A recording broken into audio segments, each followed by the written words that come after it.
This is Calamus Marks Spot. I'm the Calamus, a middle-aged farming mom from the South. And I'm Liv, a younger asthmatic girly from the city. And this is our mental health podcast from the South to the city, where we talk about our trips, experiences, and religion. And today, your Calamus. Okay, I consider myself a fairly intelligent person. And so sometimes I look back at the things I buy and I think, how did I think that was going to work? So I got roped into a bodysuit. Do tell. It came in the mail and I was like, okay. So I go to put it on. It's snug. And I'm just a tucket. And like, I don't know what I thought. Clearly, however much, but it's like standing on a scale and sucking in and thinking it's gonna be less. Like I know how much flesh I have. There's still gonna be this much flesh no matter what I put on, right? I'm a tucking and I'm almost sweaty. I get it on like the bottom of me, and the boobs are like 6 inches above my stomach. I mean above my belly button. I'm like, oh, so I'm gonna have to like squish down like this and put it on. What's gonna go? So I mean, like 30 minutes. I finally get it on. At this point, I'm hot. And now, like, I'm trying to look at myself in it, but I'm starting to have black spots in front of my eyes because I can't breathe. That's how tight this thing is. So I'm like, okay, well, I can't wear this. Like, it was supposed to be worn with like jeans. I can't go anywhere. I'm gonna pass out. So I was like, I'm gonna have to take this down. But I know from past experience that you can't just let it roll or it'll get lost and then you have to get it'll cut you in half. You can't do it. So I was like, I'm gonna pull it off like all the way, right?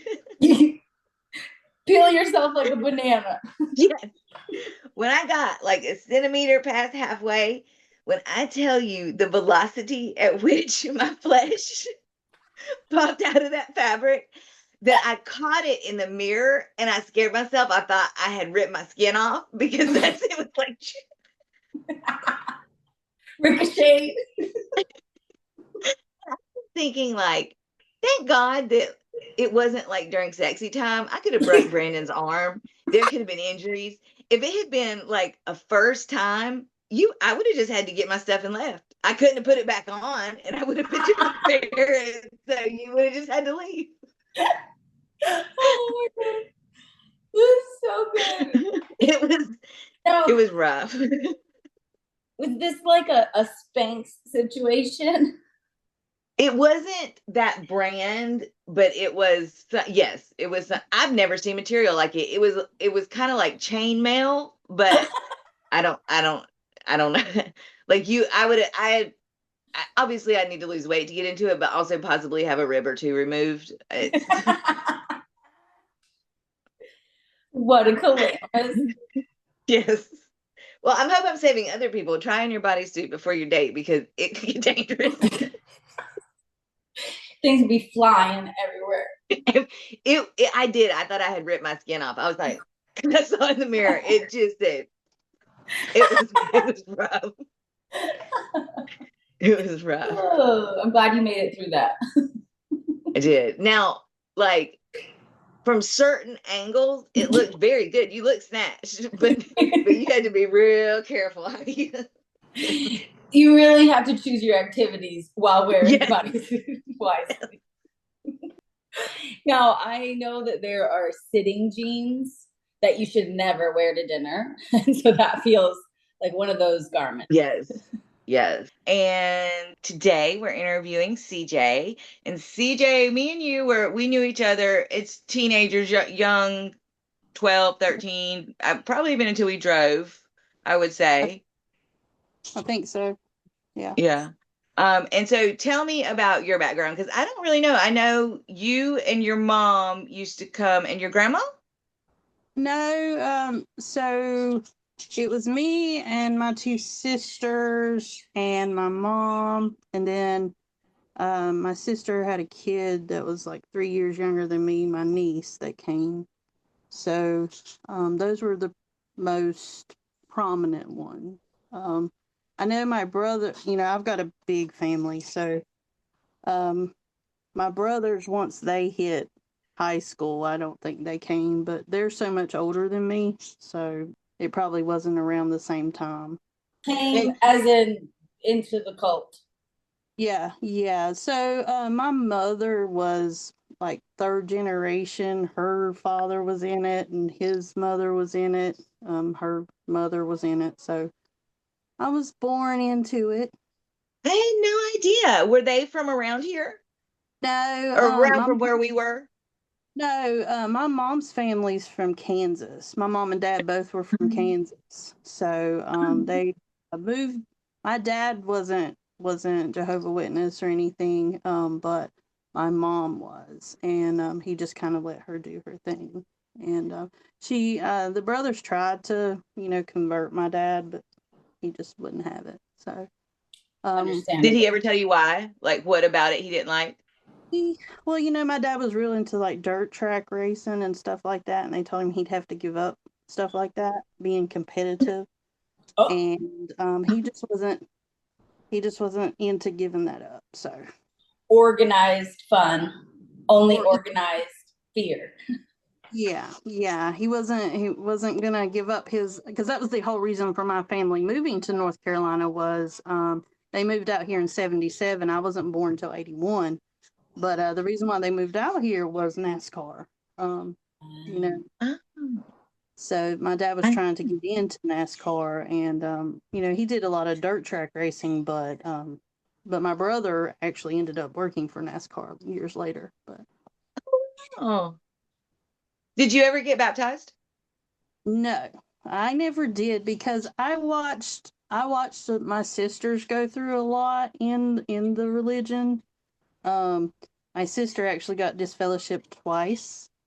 Um, once was because she had a child out of wedlock, and then the second time was she actually cheated on her husband and had another child by someone else. For the children. So I watched what my sisters went through because they went through a lot. One of my sisters, she's I want to say like 14 years older than me, and Oh, then my wow. closest sister, she's 12 years older, or no, 6 years older than me. So I got to watch them go through like the stuff with being a teenager in it. And my oldest sister, Lori, she got baptized and she was a pioneer. And, she, took me out in service with her as a kid. And, I mean, she did the whole nine, but she got kind of done a little dirty with some things. My sister was really pretty, and a lot of the elders and stuff would kind of flirt with her, and yeah. So And their wives didn't appreciate it, and they tried to get her, didn't they? They. Oh gosh, a setup. Do you remember the Ringler family? Uh-huh. So they hated my sisters because Clay was super flirty with my sister, and then their kids, Debbie and Danielle, went to school with my sister, and they would like go out, like high school, you go out to parties and stuff like that. Well, Yeah. they would come back and tell on my sister for being there, but they wouldn't tell what they were doing. So they got done really dirty. So that's why I question things. Like you can't just hand me something and I take it, and that's the one thing I hate about my mom. She's still in the religion, but she hangs on their word.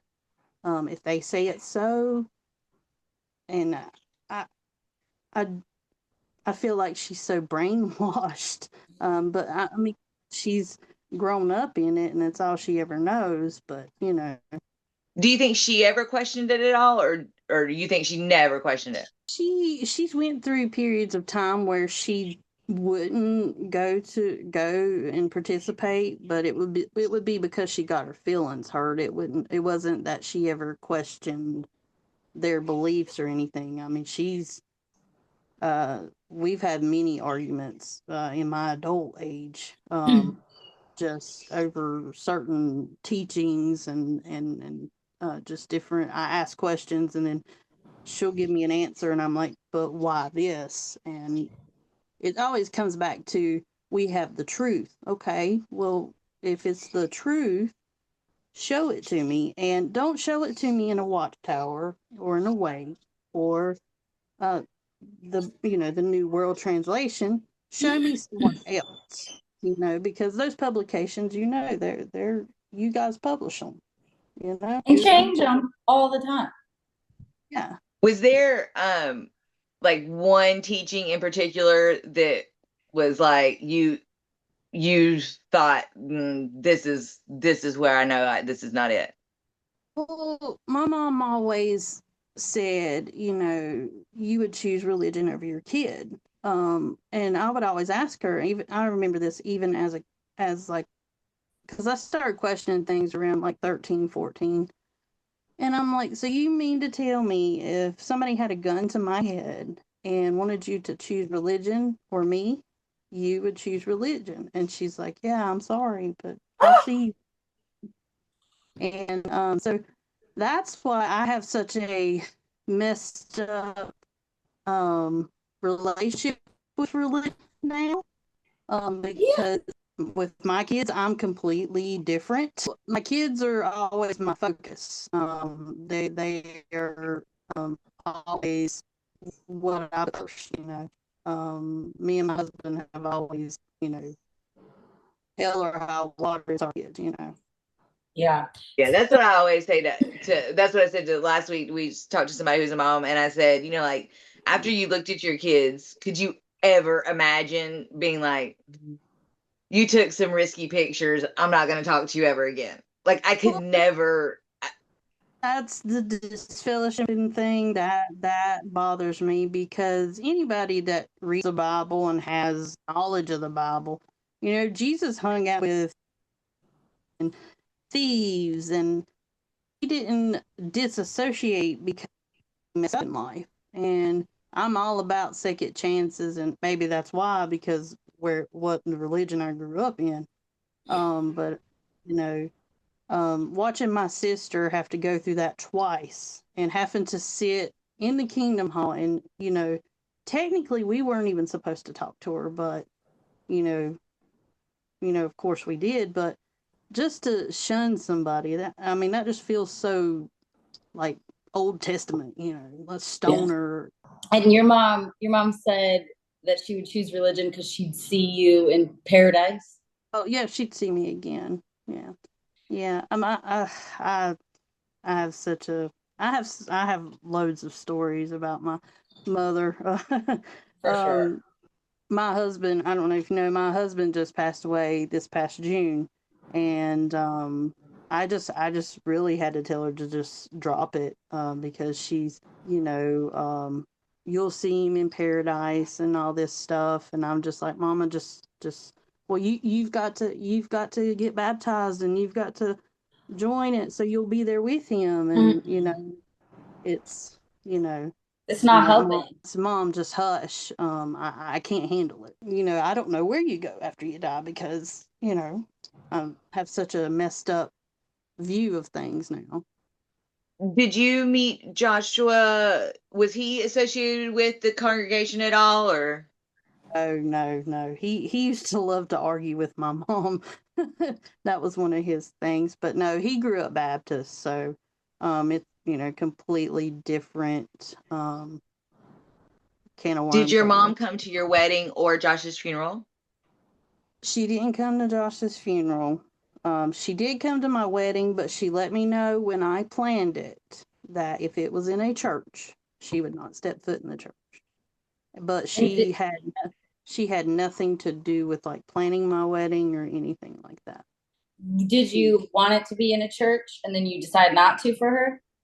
No, like I said, I'm not real religious, but she did make some comments about the preacher that married us, because it was Josh's preacher, and of course, those comments. But I just kind of went on went on with I'm used to it my whole life, so it's like whatever. And what about your dad? Is your dad still around? No, he passed away in 2010. Did But he ever go to meetings or anything? he tried. I want to say, and this was probably when I was a baby. I think he started studying, but once again, he was not going to give up the racing. He wasn't going to. I mean, that was his love, his hobby. How did your mom justify her marrying somebody who wasn't in the church? Well, the reason my mother gives me for marrying Okay. my father was that she had premarital sex with him, and she felt like that she would, because she was baptized before she got married. But interesting enough, and my mother skipped school to go get her marriage license when she turned 18 and married my dad 3 days after she turned 18. But she said she felt like because she had done that she would be disfellowshipped if she didn't marry my dad. Okay, so not only is she a minor having a relationship after being baptized, but then she went and got married. And then what was the consensus? Well, my mother's parents actually disowned my mother for a little while, wouldn't have anything to do with her because she married my father. She didn't get disfellowshipped for that? She didn't get disfellowship, but this was back in She had the 1960. paperwork. Yeah, it was a long time ago, I guess. Yeah, it was in like 63, so And two, if your grandparents were second generation, she would have been given some leeway, especially if they disowned her. Yeah. Yeah, and her parents were pretty prominent in the congregation, and her sister But was a pastor. Yeah. But your mom and your dad stayed together until your father passed away? Yeah, they were together. Wow. Okay. That's so interesting. I didn't know that. The way she's treated you, you would never guess that she's leaving that marriage. But they are hypocrites, so I guess. I mean, like our family is so not close. Like none of us siblings or me and one of my brothers we keep in contact, but none of us as siblings are close or anything. And I feel like it's because of that. You're taught to be a loner. You're not supposed to have, relationships with the world. They teach you to cut people off real quick and clean. And that was a part of when I got older. I couldn't be friends with the people I wanted to be friends with because they don't come to the Kingdom Hall. And I said, well, I'm a pretty accepting person, and being at the Krause congregation, there was so much. I don't know if you felt this, Katie, but Bullshit. Well, that, and if you didn't have a lot of money and you weren't a part of the elder group, then you weren't part of the cool kids. I mean, it was very class specific for sure. Which is ironic because they're like, don't worry about furthering your career because you're not here for that. Yeah, and that was crazy to me. It was, I wanted to go to college and, but I had to pay my own way. Like, no one's supporting you through that. Yeah, because the world's going to end. And I'm like, Mom, the world's been going to end since like 1970 something. Thank you. The time we're in the end of days. Well, okay, I see some things, but I've got to live, and like my rent still due. Right, Did you give up going to school for something you really wanted to? I really, really wanted to go for nursing right out of high school, and I didn't pursue it, but I did eventually put myself through college and got a psychology degree and later on. But fantastic. Wow. Yeah. That's awesome. Was it hard for you? Like for me, it was hard with my husband having a relationship with his family just because it was so foreign to me that we could just have a knockdown, drag out fight on Friday, and then on Saturday we'd all act like everything was fine. Like I thought we were never talking to these people again. What are we doing? Was that weird for you, or were you out of it long enough? In our family, it's like you don't say nothing. You keep your feelings to yourself. You don't tell this, if this brother pissed you off, you don't, like my sibling brother. Like if you don't say anything, you keep the peace. And as I've gotten older, I've gotten to where I don't. If you say something that hurts my feelings, like especially there was a lot of drama around my husband dying. Like only two of my siblings actually showed up, and I just let them know how I felt about it. I'm like, I'm the youngest here, my kids aren't grown like y'all's, and didn't send flowers, didn't, haven't checked on me, anything. And I feel like it's the religion that we're just, you're taught to be a loner and not, you don't celebrate each other. You don't, Yeah, that was a big thing with my family, siblings. No one's in it anymore. And it's like, we're never talking about good things that happened to us. It's like a struggle. And I left them for a while, took a break. And then I was like, okay, well, we have to trauma bond a little to catch back up. But then I would find myself actively being like, and guess what? Good things happen. And my brothers, I haven't tried it with anybody else yet, but just my brothers. And now they're coming around and I'm like, see, this is good, like a healthier, normal relationship. Because otherwise it's just. That's kind of, at first, everybody was saying I was being a brat. I was being, because I'm the youngest, And I'm like, no, I'm getting our feelings out there that, hey, and what kills me is, so mom's recollection of everything is different than mine. Because I remember in like elementary school having to like sit in the hallway during holiday stuff and wasn't allowed to take. And I remember there was this, and it's crazy that I remember this, but I was in kindergarten and I was in a PTA program. And me and one of my friends have worked so hard on this little dance to Wipeout. I remember this like it was yesterday. And because they said the Pledge of Allegiance at this PTA, that ruined the whole night. Like, there was nothing said about my performance, wasn't allowed to do PTA anymore, wasn't allowed to be any kind of play, I had to sit out of everything. And mom, we actually got in kind of an argument a couple months ago about it. She said, you didn't have to sit in the hallway. I said, Mom, I'm pretty sure I did. I said, anytime there was a Christmas party going on, Easter party, I sat in the hallway.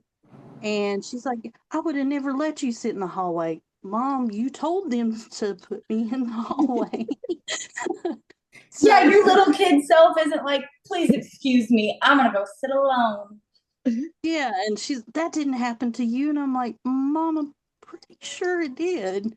And famous last words of mothers. That didn't happen to you. Yeah.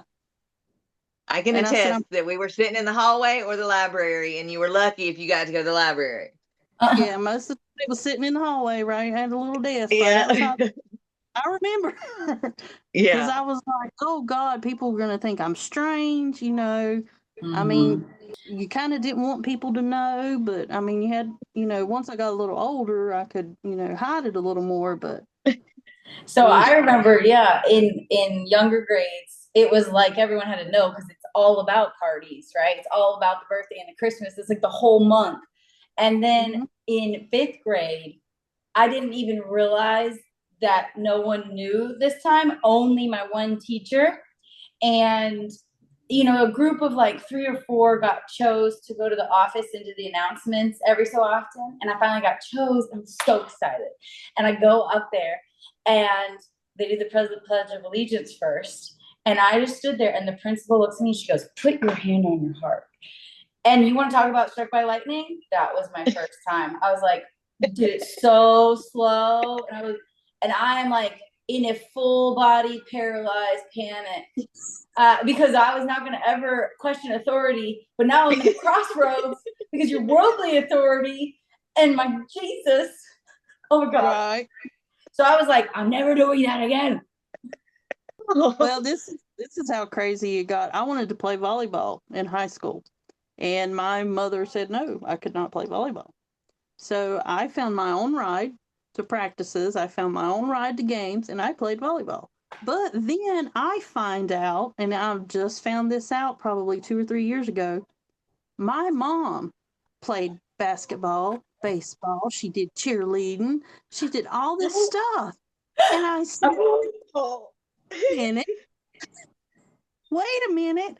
I said, I thought we couldn't do competitive stuff. Well, yeah. And I said, well, Mom, you wouldn't let me play volleyball. Remember that. I remember because I had to get my own way. Just I'm sick crazy. of their memories. Maybe if you stay in too long, they do like those. Remember that show? Oh no, what was it? Men in Black, when they did that thing and erased your memory. Maybe, because I mean, there's just crazy stuff, and I'm like, Mom, no, I remember vividly, but I mean, bless her heart, she's 80 years old, but still, I mean, Well, what did service look like for you guys? Did you go in service with your mom? You said your sister took you. yeah, I went with my sister, like over the summer, like when we were out of school. Just we always went out with gosh, what were their names? Maddie and And Shirley. Charlie. Yeah, we always because they took my sister under their wing, and they were super cool. But just going and knocking on doors and trying to tell somebody, you know, you're wrong, and that's frightening for a kid, and you don't know these people. And I would try to sit down in the car and not want to go, but my sister, come on, CJ, and I'm like, I don't want to do it. Don't want to do it. But I mean, me and my niece Carrie, we went to the doors. I didn't really say much, but definitely went to the doors. But through doing this, I was the only person who was actually going to doors and knocking, and so I am apparently responsible for this religion still being here. She was putting in her real work, not I was lying putting about in the the work here. numbers, nothing. Yeah, I did. I mean, my sister, she was a pioneer, and she did it all the time. And my mom does it now. Well, she don't knock on doors because now it's okay to just write letters and say that you've talked to people, and that's how you get your hours now. Yeah, a lot of baloney. Did you? How do you feel about the new rules? I'm just like, that's not fair. They should have to go through the stuff that we went through. I mean, it's now they're allowed to have beards. Mom calls and she said, "Oh, well, they can have beards now." And I said, "Oh, and I shouldn't say this, but I say, oh, the old white men in New York City have it's okay." I don't understand that, how these white men, they're all white, they decide the whole religion for everybody, and I don't know if you've ever logged on to the website. I've watched my mom when they give speeches and stuff. I don't know if you got this feel, Katie, but like the elders always had kind of a monotone when they kind of talk to you, kind of talking to you, and it just made you feel you're a little bit creepy-ton. Well, they were discouraged from being too flamboyant because they would be like preachers, so they were discouraged from doing that. But no, and also a lot of them were creeps. They were really creepy, and that's why they were in that religion, because they were being harbored. Oh yeah, they're saved from it all because they're high up, so they're immune. So I want to hear, did you ever have a back room experience? Like get called into the back room for being in trouble? I never did. My sister. No, I never did. We were good. We weren't playing with y'all little heathens. I mean, maybe because, when I hit my teenage years, I was out. So maybe that's why. But I know my sister, they called her back several times about going out. And she actually had met I I don't know how she got set up with it, but it was like a pen pal thing for Jehovah Witnesses. And she ended up with this guy. His name was Fayez. I don't know what country he was from, but they became pen pals. And he actually came down to North Carolina, and he stayed down here for a good while, and they were going to get married. And she ended up, they had premarital sex and all that stuff. But she got called back that. And then my other sister, she was kind of partying and drinking and stuff like that when she was a teenager, and she got pulled back there. But I never. I need to know about this pen pal system. We are going to have to get more information from your sister. I'm gonna have to ask my sister about it. But it was a pen pal, because she started writing him, and they would write back and forth. And gosh, I was probably maybe 10 or 11. And he came and he got a hotel and he stayed down here for a little while. I'll have to get you some more information about it. Yeah. But Are your kids religious? my daughter's kind of like me. She, we believe in God and Jesus and that, but not like organized religion. There for a while, she thought she was atheist. Well, she's 17, but she's trying to figure it out. And I read the Bible on my own, and I have my own relationship. I don't really have a certain religion I think I belong to. I don't do organized religion, I guess. Do you feel like Josh has come to you since he's passed away? I feel like there's certain signs. So he died at 4:44 a.m. And there's been a couple times when I went and got gas, like it's $44.14. Just the other day, my daughter started color guard last year, and she met her color guard instructor the summer Josh died, which was last summer. And I was talking to her, and I said, well, I feel like he's trying to come through the number 4, which I looked it up, and it's kind of an angelic number and all that good stuff. So her instructor has 444 tattooed on her knee. Oh. So, and the crazy thing is, I was telling her the other day, I said, my husband would have loved to have met you, because she's kind of taken Reagan under her wing, and she's trying to, she did color guard at Western Carolina, and she's trying to help Reagan do that so she can get into college.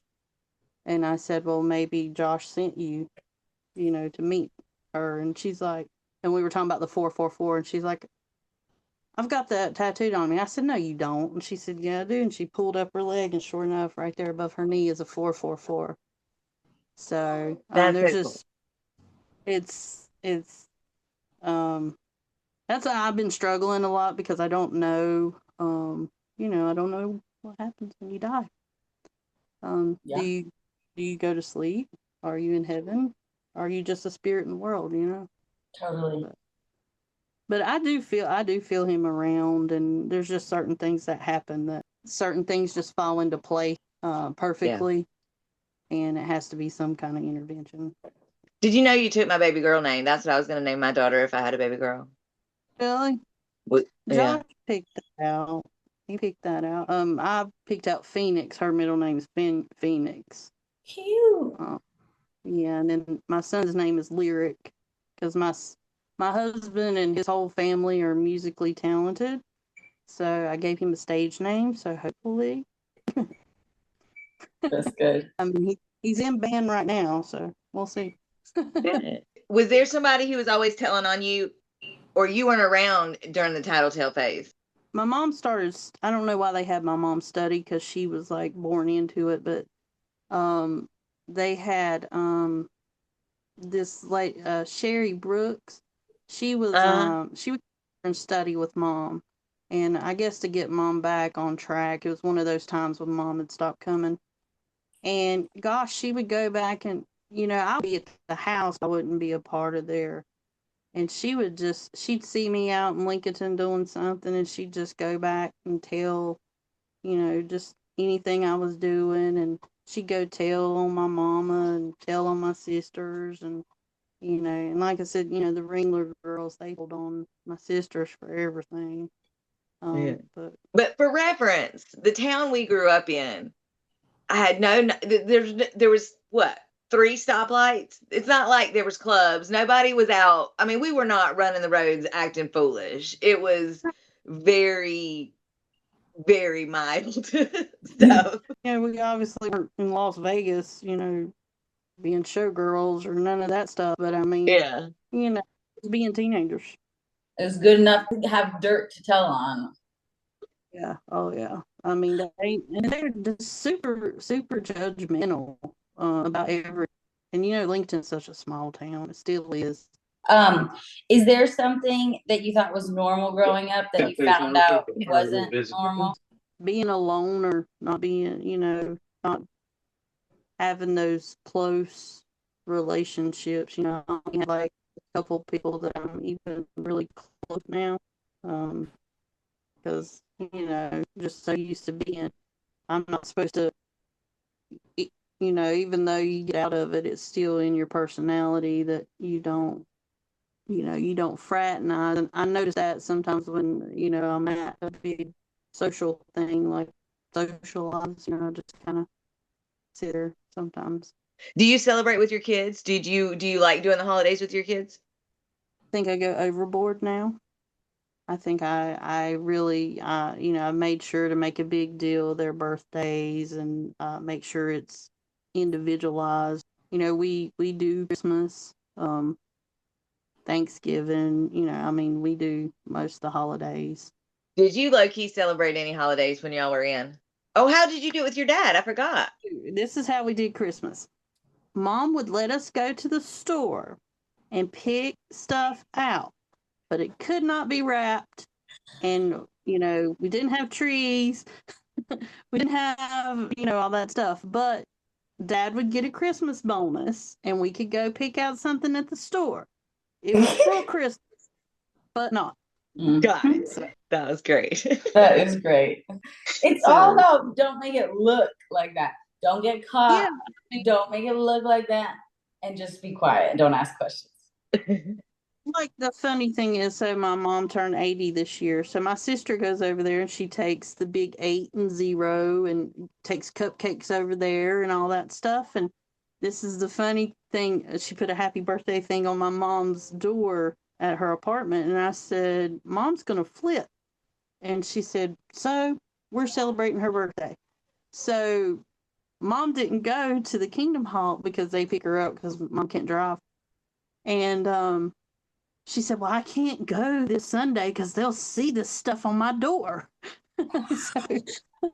so she couldn't go. And I was like, Mama, I said, I don't care what those people think. But that's cute. Well, something I wanted to mention that drives me insane. So my mom's got stage 4 cancer right now. So the blood card, I thought, it was just, I will not receive blood, right? If you actually read into that thing, it is power of health care attorney. And I didn't realize that until she had a mass in her colon and she had to have it removed. Well, I went and sat, at the hospital during her surgery. Do you know, and I felt insulted, but one of the brothers came and sat with me the whole time just to and he kept like interrupting with the doctor, to make sure they knew, he was power of attorney.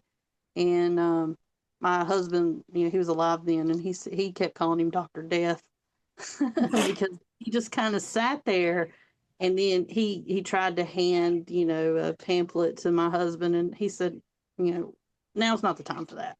But I mean, it was just, he just kind of lurked, and I was like, I didn't realize it was power of attorney until I got to read the paperwork, and I was like, wow.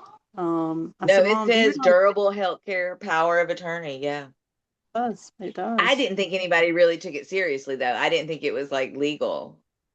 I mean, he came and sat the whole time during her whole surgery, and we were there for 5 hours. It was a long time to sit in silence. I just feel like when it came down to whoever, like your family member dying, they would just be like, yes, save them. Like, I couldn't imagine them literally saying, no, let the baby die. Well, my sister and my mom got into it because this is my second sister, not my oldest. Her daughter had a hole in her heart when she was born, and they had to go in and do surgery. Well, the surgeon ended up making the hole bigger and ended up having to do a valve replacement later on. But they had to give her units of blood. And my mama in the hospital jumped all over my sister and for letting her have blood.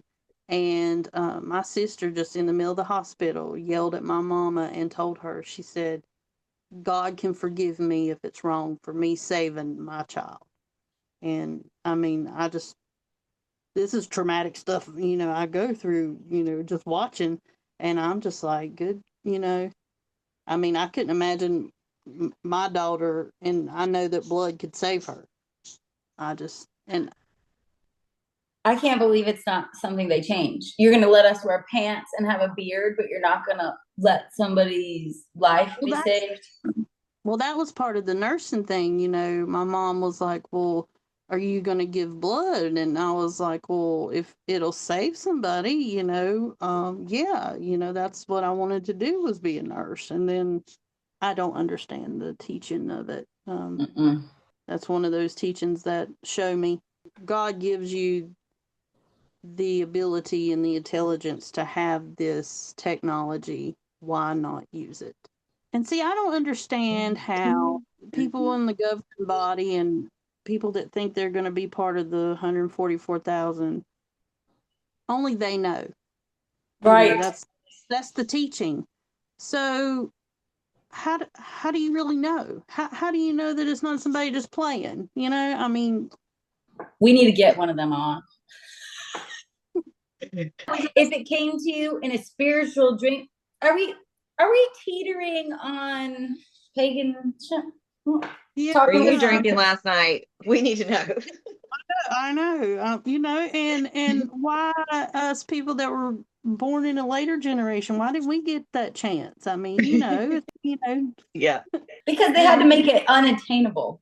Oh no, it wasn't part of you. Don't worry, it's yeah.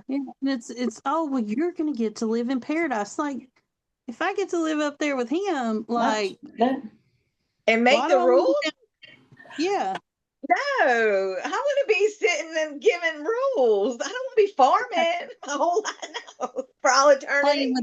That was all. Oh, you'll be playing with animals, and that's the other thing. What are we going to be doing forever if there's no school, no work, no church, no hurt, no nothing? We're just gonna be sitting like. No, you've never farmed. There's plenty to do. And we're all going to be in our best health, so. CJ's trying to say we're repopulating. I mean, we're gonna be fucking. I got it. Okay, I can get behind that. But I mean, I just and we're already overpopulated. Where are we going? Like, what's the plan here forever? But then you got to sleep with the same boring dude for all eternity. And look at all the other hot guys. Marriage is still not gonna work. Well, then, okay, so, when they say they're resurrected, they're not married anymore.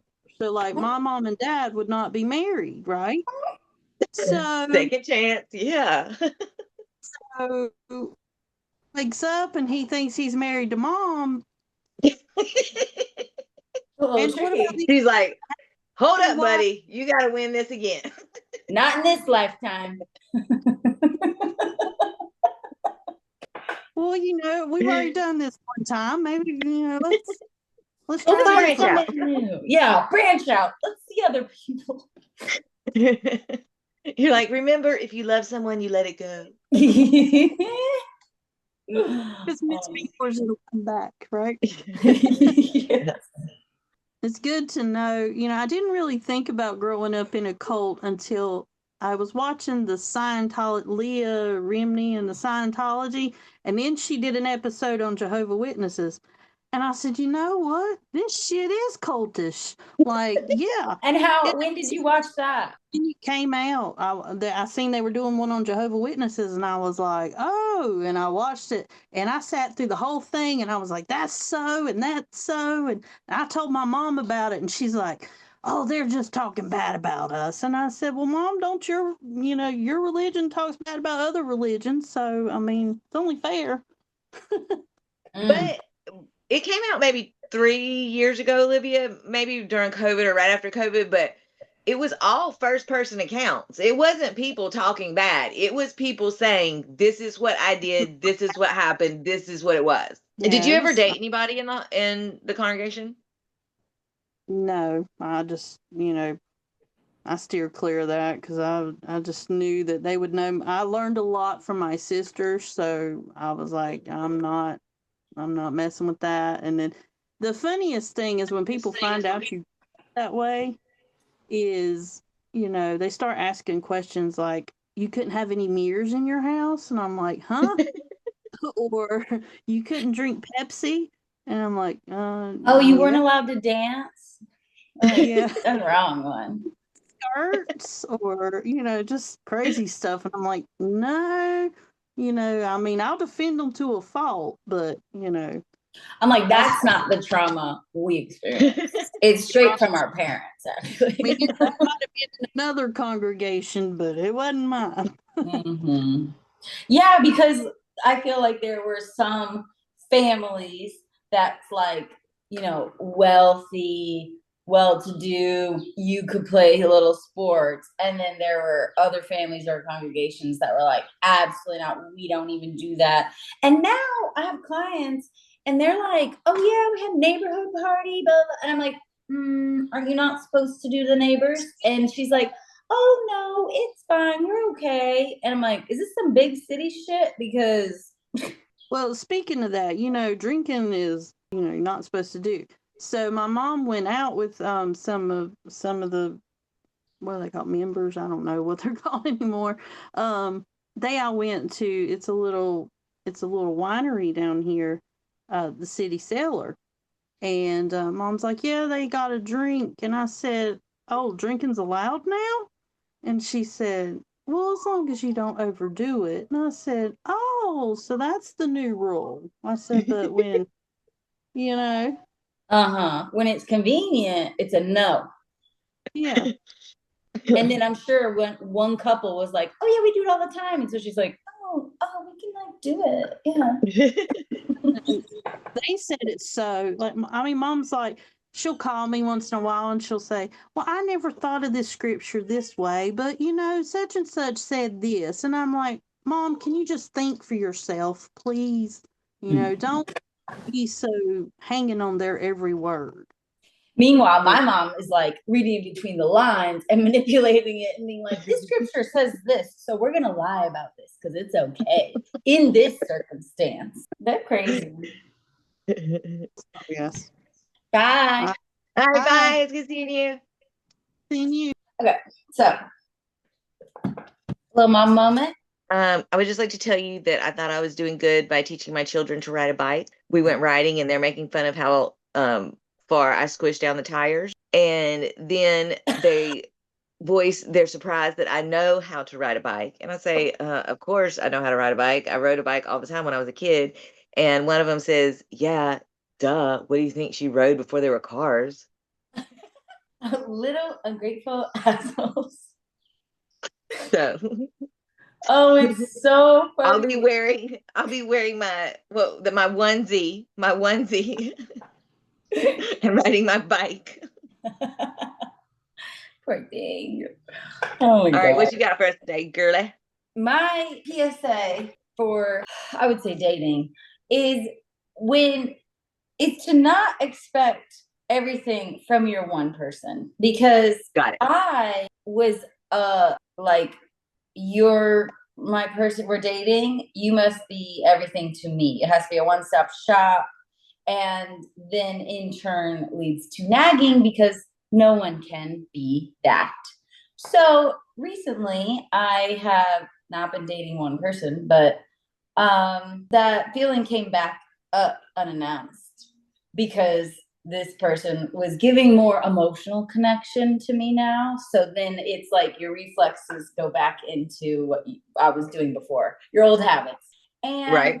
luckily, I've got a lot of good friends and people I talk with, and they can remind me of certain things that I feel and things that I've said. And so, you know, they'll say, "Oh, I don't know if you want to do that. Are you sure?" All in kind of thing.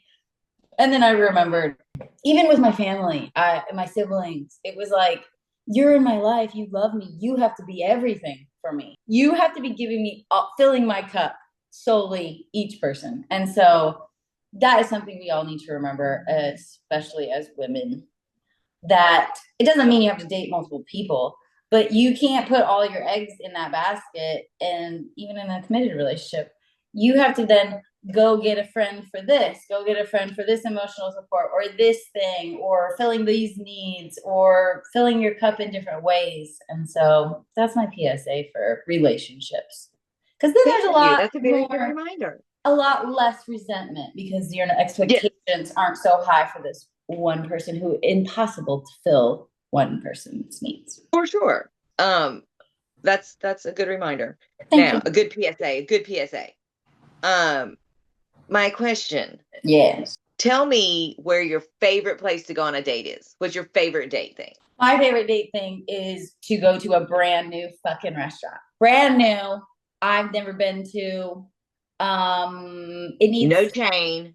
No chain. It needs to be at least $3 signs on Google. And it needs to be 4 stars. I need some delectable flavors. But because I'm just at my happiest when we're doing good cuisine, you know? Okay. And well, if that's what helps you to present your best self, then that's what you should do, right? That is what you do. What about you? What's your favorite?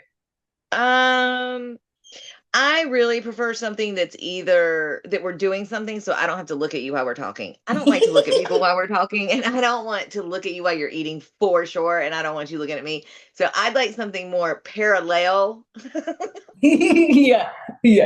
Like, are we talking like the theater shows, or do you want to have a little more? We can do theater shows. We can do bowling. We can do, something. We can go to Dave and Buster's. You can go play your games. I'll go play my like. Yes. Okay, a little more activities. Yes, more activities, so that I don't have to just gaze at you. Yeah, you know me. I want to stare at you. Yeah. And I think I'm starting to have a food fetish. So now I'm like, well, let us know how that goes. I will keep you updated. So far, so far I am okay, this can be a live loose lips. Okay. It's gonna get nasty, but sharing food out with each other, like I bite it, I eat it, and then I bite it in half and give some to you, and then you bite it in a quarter and give it back to me. And love. Also, if there's like a little drip, I'll just. Okay. You're gonna have to get you like I can see you now where you're gonna be on my 600-pound life telling the doctor like he's fine, he hardly eats anything. No, literally, I'm like, oh no, let's have another one. Go ahead. What do you have in your fridge? Do you want to take a break? This is great. I love this for you. Thank you. Gotta open up a whole new dating pool. I'm so excited. I'll keep you updated. Good. All right. Well, from the south to the city. Don't be shitty.